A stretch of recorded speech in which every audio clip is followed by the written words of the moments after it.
jërëjëf mbokk yi Maulana nee na ñu dellu siwaat ci lim daan dikk ak yéen jamono bu nekk te mooy yëkkatiwaat kàddu yi ngërëm cant ak kañ mooy sant leen gërëm leen remerciement kañ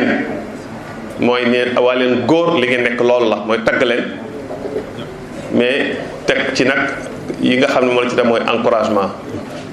ngërëm cant ndax ku nekk ci lu baax dañ koy gërëm kañ ko ca ni ko ca waaw góor baa ñun ko waaw kumba ndax mu tax sax ca di ko ci encouragé ni ko gën a la góorgóorlu mbaa yow ku jigéen gën a la takku ndax képp ku nekk ci lu baax ñi nga xam ne dañuy liggéeyal seytaane consciemment ou inconsciemment danañ la fakkatal moo tax muy leen di wax faral di wax jamono acca gënal leen góorgóorlu ki nekk ci lu baax dañ koy kañ sant ko li baax nag lépp mi ngi juddoo ci lenn ci ndey ja mooy déggal yàlla déggal yonent bi ci ñi yàlla ak yonent bi wax ne nañ leen déggal ca ñoom dina ko fiy wax jamono bu nekk ci ay kàddoom mi sang bi Mawlana Chérif Mouhamad Ali Haydara yàlla nag yàlla watta tam wér dinañ ko koy baamtul itam jamono bu ñu yëkk santee ñu gàddu kàddu gi te mooy yàlla daf ñuy wax joo xam ni règle principe bu diine yépp ci règle boobu la samp boo comprendre règle bi mbaa nga boycotté ko mbaa nga sori ko rek da nga wàcc principe bi diine nga yëg ko ak nga ñàkk ko yëg te mooy bismillahi rahmaani rahim yaa ayyuha alladina amanu yéen ñi wax ni nangu ngeen ba nuppi atiullaha topp leen yàlla du ngeen ko man du antu lu dul wa atiu rasul ngeen topp yonentam bi sallallahu alayhi wa alihi wa sallam yonent bi yàlla xamoo ne dafa am wujud lahu mahdudiyatuhu fi zaman wa fi l makan dafa am existence boo xam ne c'est limité dans le temps et dans l'espace mu tegal ñu ni kon yàlla ni dinaa ko wutal prolongement wa ulil amri na ngeen toppi ñoom ñi nga xam ñoom laa dénk mbir yi foofu la Mawlana day wax jamono bu nekk ni ki dégg loolu nangu ko ni ko yàlla ak bu yonentam waxee kooka mi ngi ci ndey lépp lu baax kon kooku dañ ko war a kañ gërëm ko sant ko ca dinañ faral di wax ne waaye nag ba yàlla ne ulul amr ñi nga xam ne de façon consciente et inconsciente ñi ngi ci liggéeyu seytaane dañuy wutal seen bopp seen ulil amr kenn ku nekk ni man Youssouf Fall moom laa dénk samay mbir moo koy gàddu kon loolu Youssouf Fall la yàlla wax naa ko topp yàlla musul tudd Youssouf Fall ci làmmiñu yonent bi sallallahu alayhi wa alihi wa sallam aaya yooyu yëpp yàlla nee nañu moom mooy alquran bi nga xam ne mooy dox ak di wax ak yéen ni mu ñu jàngale julli bi ñu yàlla ne julli leen yonent wan ñu heure yi ñuy julli heure bu nekk mu wax ñu ni julli sàngam ngeen cay def julli suba ga ñaari rakka la gisu leen ko ci alquran fu yàlla ni ñaari rakka la yonent bi rek moo ñu ko mën a wax keneen ku ñu ko wax ku dul yonent bi boo jullee xam nga sa julli googu doyu la Youssouf Fall mooma ni ñaari rakka la suba ñetti rakka laay def Youssouf Fall ma ko wax kenn ci ñun du ko def parce que kenn ci ñun wóoluwul Youssouf Fall ci loolu yonent bi moo ñu ko wax sallallahu alayhi wa alihi wa sallam moo ñu ko wax itam ci jullit tisbaar ni ñu ñeenti la ci waxtu sàngam lay doon jullit takkusaan ñeenti rakka la ci waxtu sàngam lay doon jullit timis ñetti rakka la ci waxtu sàngam lay doon jullit gee ñeenti rakka la ci waxtu sàngam lay doon nii ak nii ak nii ak fii ci nii ngeen koy defee ñu nangu ca lool ñun ñëpp ñu ànd ci de façon assez unanime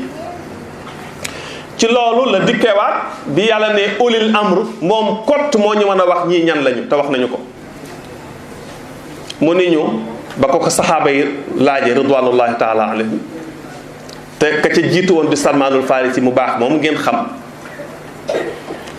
bi ñu dikkee laaj ko yent def leen ni bind leen diw la ak diw ak diw ak diw sama ginnaaw ñoo yore mbir yi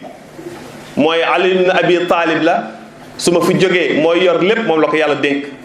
mbir mi du seen mbir du sama mbirum yàlla la yàlla mooy wax ki koy yore sama ginnaaw ndax kookoo ko mën a doxal ni ma ko mën a woon doxal man ku dul yonent bi mënoo woon a def ni yonent bi doon def lu tax moom la yàlla préparé programmé ko waajal ko pour mission boobu ginnaaw yonent bi ku dul imaamu Ali munoo dox liggéey yonent bi ginnaaw ku ca dox ko neen ku ci nekk def nga erreur et que ces erreurs là nous sont toujours fatales parce que daf ñuy topp day topp dunduk umma bi ba suñu jonn yàlla tey ku dul imaamu Ali boo ko defee lu tax imaamu Ali la yàlla waajal ginnaaw yonent bi programmé ko jox ko li nga xam ne moom la koy jox ci kantan ci xam-xam ci man-man ci vision ci lépp yonent bi dañu sama ginnaaw ki jëkk ci ulul amr yooyu Ali la ka ca tegu mooy ab taawam Imaamul Hasan Mujtaba ka ca tegu Ousseynou la ginnaaw Ousseynou nag yàlla nee na dinaa tànn ci sëti Ousseynou juróom-ñeent yoo xam ñoo koy wéyal ginnaaw bi baayam Ali wéyee magam ju baax ji Alxasan Mujtaba wéy dinaa ci teg Ousseynou wéy dina fi bàyyi doom ju tudd Ali ibn Husayn Zeynul Abidin kooka buy dem dina fi bàyyi doom joo xam ne Mouhamad Baqir lay tudd da ngeen koy topp de imaam la muftaradu taati alaykum iftarada allahu taatahu alaykum imaam la njiit la goo xam ne yàlla dafa farataal ci yéen ngeen topp ko par force boo toppul sa julli sa woor yépp yàlla neen nanguwuma parce que defoo li ma wax bu fa jógee dana fa bàyyi doomam ju tudd Jaafaru Sadiq imaamun iftarada allahu alaykum taatahu yàlla dafa farataal ci yéen ngeen topp ko bu fa Jaafar Sadiq jógee yàlla dana fi bàyyi moom doomam ju tudd Moussa al Kazim Moussa al Kazim bu fi jógee dina leen bàyyi ak doomam ju tudd Aliyu Rida buy dem dina leen bàyyi ak doom ju tudd Muhammadu Taqiyul Jawad buy dem dina leen bàyyi ak doomam ju tudd Ali Naqiyul Haadi buy dem dina leen bàyyi ak doom ju tudd Alxasanul Askari ñuy fukk ak benn mi ngi nii di juróom ñetteel ci sëti Ousseynou yi kookee buy dem yonent bi nee na benn doom dong lay am benn ndax yàlla bëggul confusion après à la phase finale de la chose de la mission yàlla du permettre aucune possibilité de laisser la confusion du ko bàyyi maanaam du ci bàyyi gennuk lëndëm moo tax yonent bi ni benn doom lay bàyyi ak yéen ismuhu ismi kunyatuhu kunyati kooka sama tur lay yor Muhammad lay tudd sama dàkkantel bi ngeen ma xamee lañ koy dàkkantel dina am kon Abul Qasim waaye ni ngi koy xam ci imaamul mahdiyul muntazar ndax yàlla da koy làq loolu boo bëggee moom la boo ci àndee lool la boo bëggul lool la boo ci àndul lool la parce que loolu la yàlla dogal am na ñu nangu nag am na ñu nanguwul kenn ku nekk nag yaa ngi layal sa bos moo tax mu ni leen jàpp leen te bu leen bàyyi waaye du yomb yoon ci goxoon na leen ko de dinañ leen attaqué de tout bord danañ leen saaga danañ leen tuumaal danañ leen taqal lépp lu taq ni ñu jëloon sébrit xam ngeen sébrit mooy boo rayee gàtt moo xam nag la mbaa xar la boo génnee nu ngeen ko tuddeeti mbàq gi la cay nekk ci salte loolu mooy sébrit xam ngeen sotti nañ ko yonent bi fekk nañ ko mu toog di jàngale dinañu sotti ko xam nga loolu lu muy symboliser lu muy représenté mooy yéen chiatu ali Muhammad yéen ñi gëm lépp yonent bi sans réserve gëm lépp yonent bi laa wax sans réserve na ko yàlla waxee maa kaana li mu'mini wala mu'min waxul muslim de maa kaana du yell n'est pas autorisé li mu'minin à un croyant vrai ferme wala mu'minati ni à une croyante sincère ferme ida qada allahu wa rasuluhu amran an yakuna lahumul xiyaratu min amrihim bu yàlla ak bu yonentam ne nii la ils n'ont plus de choix ils sont plus autorisés à opérer aucun autre choix amatuñu dara lu ñu tànn yàlla mayatu leen ndigal ci nu tànnati leneen loolu leeru loolu la wax ni boo nangoo yonent bi nee na ñii la bu la ko keneen firilee neneen nag nga topp loola yaa xam waaye ki yàlla ni moom rek moo dégg alquran foofu nga koy firee lu tax ndax ñeneen dinañ wax leneen lu bokkul ak lii yonent bi wax waaye de façon très incohérente dañ koy wax ci anam boo xam ni buñ la ko waxee tey ni leen bi la bu subaa wala dégloo ñu wax la leneen ndax du jub ku wax leneen teg ci wetu yàlla mi ngi lay tuddee moo ko yonentam alladina ñooñu nga xam ni yaftaruuna dañuy créer alallaahi di duural yàlla leneen lu yàlla waxul du ko weeral. am na ci ñoom ñu wax di firi innahu la quraanun karimun fi kitaabin maknuun laa yamassuhu illa almutahharun. am na ci firikat yu mag yi ñu fonk dem nañ ci ibnu kasir nee na waaw alquran kenn xamu ko lu dul ñu yàlla laabal setal leen ci bàkkaar ñooñee nag malaaka yi lañu. nee na dëgg la que alquran kenn du ko dégg ku dul ñu yàlla laabal te ñooñu yàlla laabal humul malaa'ikat loolu la wax. est-ce que c'est cohérent waxal rek yow sa xel ndax jub na. yàlla wàcce la alquran ni la fiihi naba'u man qablakum ñi leen jiitu ñépp la ngeen di jàngat ca ñoom mi ngi ci def naa ko ci. débat yi naa ci alquran li nga xam ne lii ñëw ci kanam yépp lu leen ci jariñ mi ngi ci. lépp lu leen di arrangé mu ngi fii lépp ngi ci alquran ma farratna fil kitabi min shay. je n'ai rien absolument rien négligé dans ce livre. amul dara lu tuuti lu ñàkk solo lu ngeen ñàkk solo ba yàlla nee na ñàkk solom tax na bàyyiwuma ko ci téere bi. ni la mi ngi noonu nag yéen a koy jariñoo ba pare wëlbati ko at ni la malaaka yi rek a ko xam. te kenn ci ñun amul capacité gis malaaka pour laaj ko ne ko mais aaya sàngam laa bëgg nga tekkeel ma lu ci yàlla wax am ngeen ko. donc si quelqu'un vient me dire que oui yàlla nee na mutahharun yi rek ñoo ko xam mais ñooña malaaka yi dama ko naan yow da nga joxe sa avis bopp ça n'engage que toi. yàlla mënul jël alquran ni ab malaaka yi rek ko xam kon kay ñu jël alquran delloo ko ni ko téyel sa alquran te moom dootul am bon kon yàlla li muy màgg dootul am benn xojja alayna. c'est incohérent et pourtant ñu ngi koy gëm pour wan leen ni suul gi ñu doon suul ahlul bayt tax na façon prétexte bu nekk indi nañ ko pour wan leen ni du ñoom fekk ñoom rek la mën a doon. mais kooku ba muy wax dafa fàtte yàlla ngi waxaat ci sourate ahzab ni ahlul bayt la. innama yuridu llahu li yudhiba ankum rijsa ahlal bayti wa yutahhirakum tathiran wa yutahhirakum mu laabal leen tathiran ba ngeen set wicc kooku maf'ul mutlaq lañ koy tuddee. c'est-à-dire que vous rendre propre absolument propre loolu moo indi arab yépp nee nañ maf'ul boobu maf'ul mutlaq la. maf'ul mutlaq de façon absolue il vous rend propre. ñan ahlul bayt waa kër gi waa kër gan est-ce que malaaka yi ci waa kër ga lañ bokk. gis nañ benn malaaka bu doon yeewoo ci kër yonent bi amul.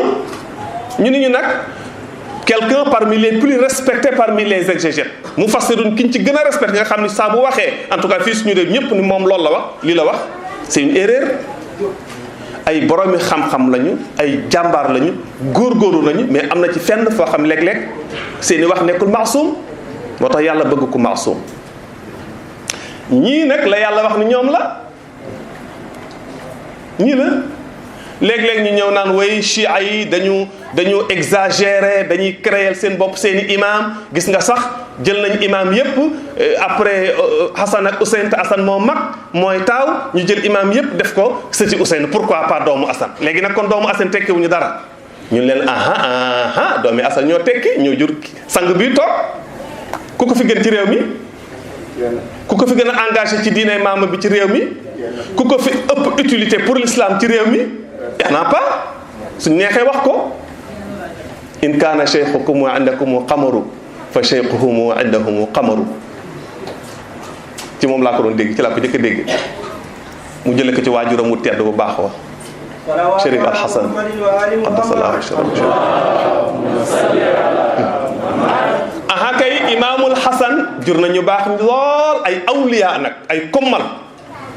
bu ñuy dee ay pilote imaam Hassan jur na ay pilote mais ñii la yàlla wax ni ñooy piloté avion bi bis bu nekk ma dégg ko ci suñu sang bi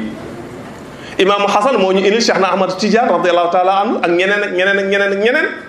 waaye nag il est très fier dafa ànd nangu bu baax ci choix wu yàlla tànn ndax allahu a'lamu haythu yaj'alu risalatahu yàlla man du ma ko tekkee ni yàlla moo gën a xam fu muy teg bi dama naan ndax boo nee yàlla moo gën a xam day mel ni am na keneen ku mën a xam ba nekk ci wetu yàlla allahu yàlla a'lam moom kott moo xam haythu yaj'alu risalatahu kan lay dénk ay mbiram ñooñu la ko dénk léegi kii wax loolu ma ni ko waaw kon yow loolu nga wax ci ay créé wuñu loolu. yàlla moo tànne noonu ni man sama ñi may dénk kilifteef gi di ulul amr bu Xasan ak Ousseynou jeexee léegi ci sëti Ousseynou laa koy def léegi nañ dem laaj yàlla lan mooy xikma bi ci foofu xikma bi lan la xañ buñ ko laajee mu wax ñu ko waaye ñun liñ ci doy mooy kooku liñ koy tontu mooy nañ yéeg ci kaw. ñu ne ko waaw kon lu tax yonte yàlla Yaaqub mu baax ma baax yàlla jox ko fukki doom ak benn ñu mag Yuusuf fuuf yàlla tànn ca Yuusuf gone gu ndaw jox ko affaire lu tax na tontu ci loolu comme les chiites exagèrent kon yàlla moo jëkk a exagéré yàlla ma defoon la ca Yuusuf ak doomi Yaaqub ya moo defaat lii ci Ousseynou ak doomi Seydina Muhammad yi. ma joxe beneen yàlla dafa jël Ibrahim jox ko ñaari doom ñaar yëpp nekk ay yonent di Ismaïl ak Ishaq du dëgg wante yonent yi ñëw ginnaaw bi yépp bari lool ba ci Seydina Isa ñépp seen maam mooy Ishaq lu tax pourquoi loolu am parce que yàlla mooy tànn te nag tànn yàlla du tànn bu hasardeux ndax yàlla nee na man maay Aziz c'est-à-dire je ne subis pas de pression kenn mënul am sañ-sañ ci man ni ngay def su may def it du ma def parce que damaa ragal kenn damaa ragal ñàkk xarit damaa ragal ku ma yedd damaa ragal ku ni moom li mu def baaxul damaa ragal ku ma critique déedéet Aziz la il ne subit pas de pression parce que c'est lui le dominateur suprême et par excellence Hakim la bu defee ba nuppi la muy def lépp di ngeen ca gis jariñ du ngeen ca gis faay kooku mooy Aziz ak Hakim kon kay inna allahu a'lamu haythu yaj'alu risalatahu léegi lu tax mu tànn Isxaqa yonent yépp ñoom Muusa ñu ngeen xam ñépp Sayyidatuna Maryama ba ci Isa ñu jaar ci ñu Isxaqa nekk seen maam pourquoi Ismaïla kenn dong la am waaye ki ci gën la nag ca fin ba ñu doog ko jox kenn lu tax yàlla moo tànne noonu ngeen di siiti dañuy exagéré siiti defuñu loolu de kon yonent bi moo exagéré moog yàlla wal iyaazu billah te exagération amul kii wax loolu dafa dem nekk à court d'argument devant les chiites muy sos yaftaruuna ala llahi al-kadiba c'est la vérité ñu sos inventé léeg-léeg dañuy inventé mais ni ñuy inventé léeg-léeg dañ ciy dugal benn stratégie mooy susciter des émotions fexe nit ñi ni ah oui vraiment xol yi la ñuy waxal léeg-léeg nga dégg leen ñuy wax nga xam dañuy wax sous l'emprise de l'émotion taxta waqatil atifa xol bi rek moo doon wax mais waxatuñu xel waxatuñu xam-xam si ci tànnuñu loolu te imaamul Hasan Mujtaba il est très fier dafa kontaan lool ànd bég ci tànnu yàlla boobu mu tànn def ko ci foofu exemple yi bari na mais bu ñuy wax ak yow ki lay wax ak yow nangul mu wax ak yow teg ko ci xam-xam bul nangu mun la ana dañuy attaqué léeg-léeg naan man ki ngeen dégg am na ñu ma ko doon laaj sànq mu naan la man day saxaaba yi diw ak diw ñoo ma gënal sama ndey ak sama baay ñooma boo sàgganee ba ànd ak moom ci loolu yaa ngi ci erreur parce que waxatu la xam-xam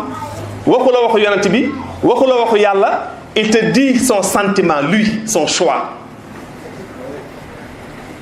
moom loolu la tànn man su ma neexee ni man Cerno kon moo ma gënal sama ndey ak sama baay waaye su ma ko defee weddi naa li yàlla wax ndax yàlla daf ni ci sourate Isra wa qada rabbuka alla ta'budu illa iyyahu yàlla il a décrété ci sañ-sañam dogal ni bugg leen jàmm kenn ku dul moom wa bil walidayni waaye nag bu dee ñaari waajur lorsqu'il s'agit des deux parents papa ak maman yaay ak baay ihsaanan na rafet ihsaan ala sighati if'al day dem azama ba pare am istimrariya maanaam day màgg lool na ngeen def ci ñoom lu rafet ba rëy ba ëpp lépp waaye lu rafet loolu ak mbaax googu ngeen def ci ñoom mu ëpp lépp na wéy ila qiyaami yawmi diin du loolu la yàlla wax ci ndey ak baay nga dikk nag debaan man Youssou Fall ak Samba Kere ñoo ma gënal sama ndey ak sama baay oui yow la engagé boo ko ca toppee rek def erreur yow yàlla ne ndey ak baay kenn féetewu leen kaw ku dul man yàlla ak sama yonent bi wax na ko surat tawba qul in kaana abaakum wa abnaakum ba mu jeex wa amwaalun iqtaraftumuha wa tijaratun taxsawna kasaadaha ahabba ilaykum min allahi wa ñooñu ñaar kese ñoo féete kaw ñépp te mooy tànneefuk yàlla waaye keneen koo xam ne bokkoo ca ña yàlla tànn ba Ibrahima ne wa min durriyati yàlla ni ko laa yanaalu ahdiya zalimin ku ma sa def bàkkaar benn yoon bokkoo ca loolu mooy choix wu yàlla yow chiite loolu nga gëm il faut en être fier te bu ci ragal nga bàyyi nag alkilaab tanbax wal qaafilatu tamur utrukil kilaaba tanbax wal qaafilatu tamur laisse les chiens aboient et que la caravane passe insha allah loolu rek la coow li nag danay bari de te du dakk léegi de waaye nag lenn lañ la laaj imaamu ali yonentu def ni ko arifil xaqa taarif ahlahu fexee xam dëgg boo ko xamee rek xam ñan ñoo am dëgg da nga xam ñan ngay topp fexeel xam dëgg mais boo xamul dëgg tu vas suivre n'importe qui àddina bi nag mi ngi dox ci benn stratégie mooy ku ñu bëgg nga siiw dinañ la mythifier def la mythe pour ñëpp ànd ca yow gis ngeen ko fii suñu réew ba tey boo xamul fan la dëgg nekk ak kan mooy dëgg di yàlla ak kan la jox dëgg naka la ko dénkaanee ku ñëw dana la yóbbaale ku lu ñëw dana la yóbbaale wax ju dikk nga ni mooy waxi dëgg ga Iblis xam ngeen lu ko sànq ana mooy man le moi l'égoïsme et l'égocentrisme moo sànq Iblis bi ko yàlla ne lu tax sujjootoo li ma xalaqtu li ma yàlla nga koy woo ci boppam ni ko kii man la sujjootalal aadama du aadama nga war a xool ma man yàlla foofu la yàlla wax ci langage boobu la yàlla wax ak moom il l'invite à la réflexion et à se départir du joug de son moi mi ngi koy woo ni ko jëfandikoo sa xel te bañ a topp sa xolu bopp sa nite sa yow bul topp sa rëy rëylu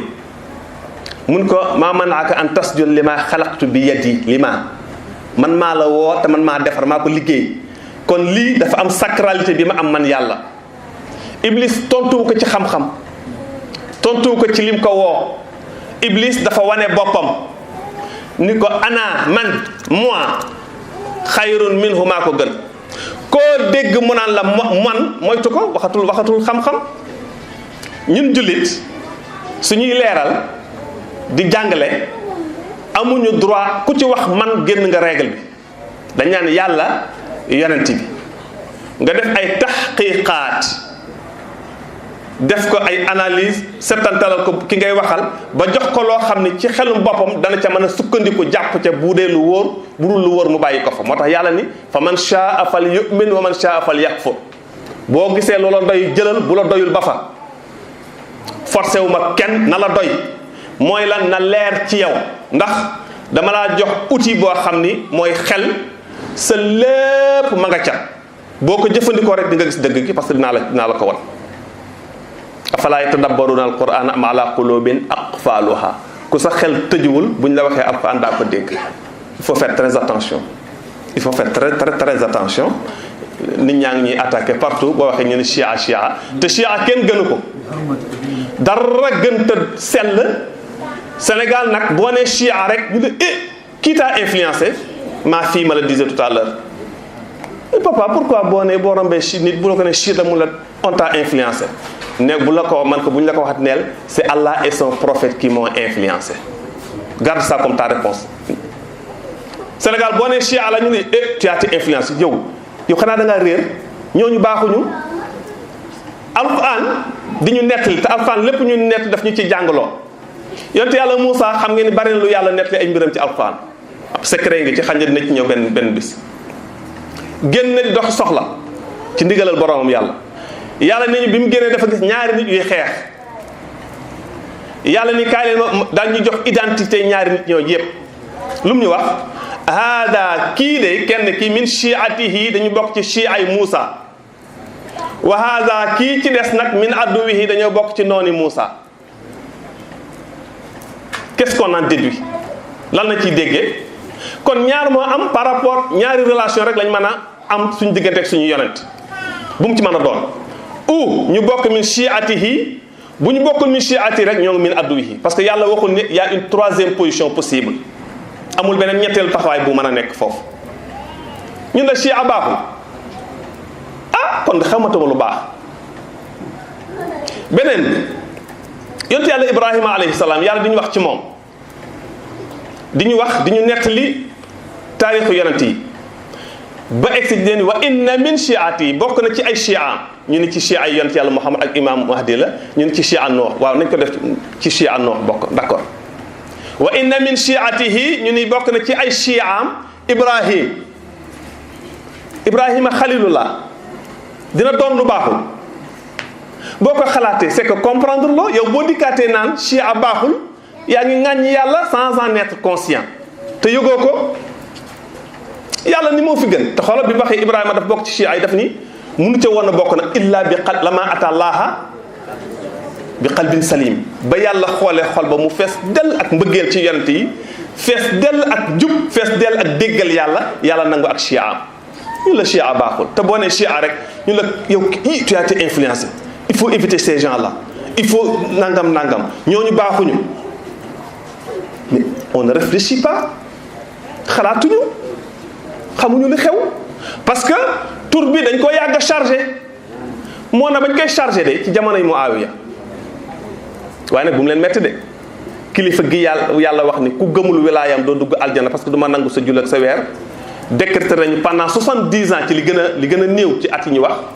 yoo xam ni ku xutba ci jumaa da nga ko saaga rëbb ko ñaan yàlla dugal ko sawara, yàlla tarafa ko muy Ali ibn Abi Talib ak ay doomam ak Xasan ak Xuseyn ak Fatima. dem leen ci barab yooyu ndax di ngeen fa gis ku tudd Xasan wala Xuseyn wala Fatima, ay Fahd ngeen di gis ak ay Xaalid ak ay Muawiya ak ay Walid ak rek ngeen fay gis ci ay tur yooyu. ça doit nous amener à mieux réfléchir et à réfléchir davantage. loolu daf ñu war a yóbbu ci ñu gën a xalaat xool bu baax fi ñuy teg, parce que yàlla wallahi amul kenn kuy taxaw ci ñun ci kanamu yàlla te yàlla du la xisaab, amul. benn preuve rek lay teg ci sa kanam mooy sa xel mi la joxoon, xel mi boobu rek lay jëfandikoo. alors partout chia et pourtant sont les meilleurs, ndax yàllaa ko wax. bu nga demee ci téere tafsir yépp wala julluhum boobu ci aaye boobu inna alladina amanu wa amilu salihati ulaika hum xayrul bariyati, fii yàllay waxee ca sortu Bayyina ci lam yakun alladina kafaru, yaa di wax ni ñi nga xam ne dañoo gëm yàlla di def lu baax ñooñee ñoo gën ci mbindeef yi. boo demee ci mufassirun yépp ibnu kasir bi ñoom Tabarani as-Sawa'iq al-Muhriqa, ibnu al-Asir seen taarixi, al-Khatib al-Baghdadi ci taarixam bi, Suyuti ci shawahidu Suyuti ci taarixul xulafa, shawahidu tanzil. téere yooyu yépp foo ci gëstoo aaye boobu di nga gis ñu ni indi la hadis bi ci ñaari version, ñaari anam. benn bi ñu ni yàlla yonent dafa woo Ali ni ko yàlla ñi muy wax fii xam nga ñan la, mun ko deew xam ko yaa Rasulullah, mun ko hum anta wa shi'atuka ya Ali, ñoom yow la ak sa shi'a yow Ali. ñu naan shi'a yi ils sont chiites sur l'influence iranienne, alors que lii wax bi moo mag juddub état Iran. wax bi ba ko yonent wax ak léegi lu bon mën nañ ko jox ni am na 1439 ans am déet, ndax gàddaay gi ci la ñuy natt at yi atu jullit 1439 ans. état iranien al mamlakatul arabie saoudia juddu fi bërki dem waañaa ñu naan ce sont les deux états qui influencent la foi musulmane. c'est faux. ku mu influencer rek da nga gëstuwul sa diine pour comprendre ko. loolu fi njëkk mu dikkaat ni yonent de defo dañoo toog Abu Hurayra moo koy solo foofu ci Shawahid Tanzil ñu ni bi mu yonent bi dikkee daal ni ko yaa Ali daal di reetaan muuñ kontaan ndeysaan ni ko anta wa shi'atuka ma'i fil janna, yaag say chia ñun ñooy dëkkandoo àjjana, yeneen nekk samay dëkkandoo bu ñu nekkee àjjana. vous serez dans mon quartier, vous allez habiter dans mon quartier. ngeen chia lu bees la moo fi njëkk lépp, parce que chia mooy l'islam. ma ni leen wa anzir ashirataka al aqrabin bi ko yonent bi wax bi muy wàcc kañ la, du Makka la wàcce woon, avant même ñuy am datu gàddaay gi 1439 ans yi, avant ñu koy commencé. yonent bi dajale na ñi gën a mag ci banu Hashim, yàlla ni ko information bii nga am léegi te mooy diine ji moom la yàlla bëgg ak ki lay wuutu ëllëg, parce que ñoom ñaar ñooy ànd. constitution boo koy defar muy fal président de la République en même temps da ngay prévoir en cas d'absence, d'incapacité du président de la République qui sera son successeur am déet dans toute constitution. alquran nag mooy constitution bi gën yépp ndax yàlla ko tabax bi mu woowee bokkame jox leen ñu lekk jox leen ñu naan mu wax ak ñoom jox leen l'islam laaj leen ana kan mooy jóg ci yéen yu aziruni ala hada al amr nekk sama ndëgër laay ci lii ma yàlla yan sama yan bi kan àll ni seen ndaw àll ni yëkkati loxo yonent bi mel ni ku ko tànqam lu waxaat ko une deuxième fois kenn tontuwul kan mooy nekk sama ndëgër laay ci mbir mi ànd ceeg man su ma fi jógee ëllëg moo may wuutu àll ni seen ndaw àll ni yëkkati loxom yonent bi mel ni ku ko tànqam troisième fois kenn waxul mun ko yow la anta waziri yaay nekk sama ndëgër laay sama premier ministre wa wasi yi yaay kon doon ki may doon sama ginnaaw ñu ni wasi mooy le régent celui qui succède au roi en cas d'absence kon moom la ba tey wa xalifati yaay nekk sama xalifa min baadi su ma fi jógee wëlbatiku xool mbokk yi ay baay taxam ak ay nijaayam ak ay bàjjanam ak tantaam li leen fasma'u lahu déglu leen ko lu mu leen wax jàpp leen ko topp ko déglu ko wa atiuhu na ngeen ko topp itam ci njëlbéenu daawa gi loolu yonent bi dañul di ko wax xool leen kutubu taarix téere histoire yi xool leen téere hadis yi xool leen téere tafsir yi dem leen ci téere philosophie yi dem leen ci téere yi nga xam day wax sur le plan juridique amul ci fenn foo xam ne sàggane nañu loolu parce que wax jooju c'est constituant du rek hadis mais dafay régenter toute la vie de la umma dans tous les temps mooy day régler doxalin ak dund suñu xeet yi ba keroog àddinay tukki loolu yàggul yonent bi sàgganul ñun ñoo sàggan ñun ñoo trafiqué ñoo soppi la fa yonent bi defoon def li ñu bëgg nag di ko layal amul benn politicien ci àddina bi buy def dara un choix ak lu choix bi terrible te du am capacité layal ko lu choix bi jubadi du am ñoo xam ne dinañ ànd ak ñoom di ko layal takk seen ndigg faaw di ko layal loolu moo am ginnaaw bi fi yonent bi jógee yàlla nañu yàlla may sàmmo ak taa bi xaq Muhammad wa ali Muhammad bëgguma guddal waaye c'est important ñu comprendre loolu xam ko jàpp ci nag dëgër nag mais tey gëstu nag parce que yàlla nee na dëgg xam leen ko bu ngeen ko xamee ngeen leeral ko bu ngeen koy leeral wax leen ci li ci yàlla ak bu yonentam wax te ngeen yem foofa loolu rek la yàlla nañu ko yàlla defal bi xaq Muhammad wa ali Muhammad defal leen ko salaamaaleykum wa rahmatullahi wa barakaatu.